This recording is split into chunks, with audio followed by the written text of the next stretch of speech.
अंगणवाडी भगिनींना माझा लाभ आज आपण एल्गार आहे का आपला जास्त एल्गार सरकारच्या विरोधात जर आपल्याला जायचं आहे तर आपल्याला एल्गार करणं अत्यंत आवश्यक आहे। आपण जर एल्गारच नाही केला तर आतापर्यंत जे आपली स्थिती आहे अशीच राहू शकते। म्हणून आपल्या सर्व भगिनींना सांगायचं की आपल्याला सरकारच्या विरोधात जायचं आहे।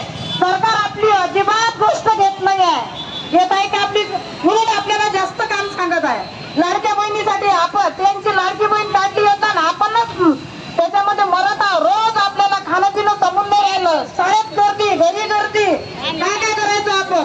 सरकार बघा आपणच दिसतो ना अंगणवाडी सेविका फक्त पगार वाढताना समजत नाही का सरकारला की यांनी काय केलं पाहिजे। 30 वर्ष झालेलं आपल्याला लागून आपण पर्यवेक्षिकेच्या अध्यक्षमध्ये आपलं वय निघून गेलेलं आहे। आतापर्यंत त्यांनी जागा सुद्धा काढली नाही आपल्यासाठी। आता नवीन ते भरती भरणार आहेत, आपल्या काय कामाची? सरकारनं आपला विचार करायला पाहिजे। नाही केला तर आपण एल्गार करायलाच पाहिजे। आणि आपली जी चालू असलेली अंगणवाडी भगिनी 10वी पास आहे, त्यांनी आता 12वी पास मदतनीस ग्रॅज्युएट सेविका आपली 10वी पासची मग मदतनीस काय करणार आहे? तिने आतापर्यंत काय केलं? तिची काही सेवा नाही आहे का? तिने करायला पाहिजे, तिचंच प्रमोशन झालं पाहिजे। यासाठी पण आपल्याला एल्गार करायचा आहे। आतापर्यंत तिनं काय केलं? मारुतीनं 100 रुपयात काय केलं तिनं, आणि आता तिला म्हणते तिला 12वी पास पाहिजे।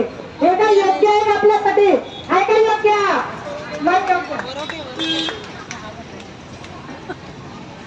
आपल्याला पेन्शन अत्यंत आवश्यक आहे।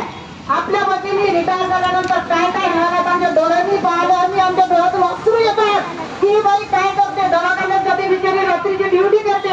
या सरकारला दिसत नाही येत आहे की आजच्या जेव्हा मागून त्यांना सुद्धा त्यांनी वाढवलं। आपण कोण त्यांच्या लाडकी बहीण योजना काढली आणि आपण काय सावत्र बहिणी आहे का त्यांच्या?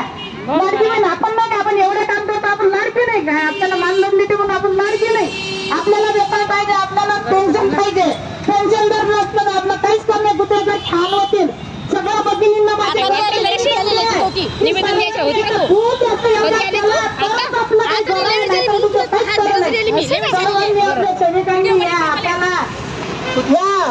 याच्यामध्ये भाग घ्यायचा आहे। त्या भाग नाही घेतील त्या खरोखरच त्यांना काही ना काही घडणार आहे। म्हणून म्हणतो की आम्ही आपल्यासाठी भांडत आहोत। तुमचं कर्तव्य नाही आहे काय सर्वांचं? बाकीचे अर्ध्या घरी राहतात, सगळ्यांना आपापल्या मैत्रिणीला घेऊन या ना तुम्ही, तुमचं कर्तव्य आहे।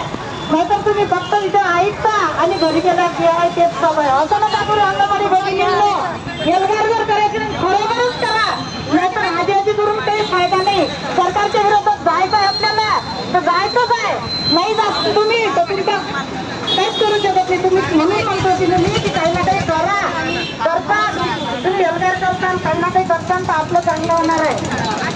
म्हणून सर्वांना विनंती आहे की याच्याकडे जरासं लक्ष द्या। आपल्या शेजारच्या आपल्या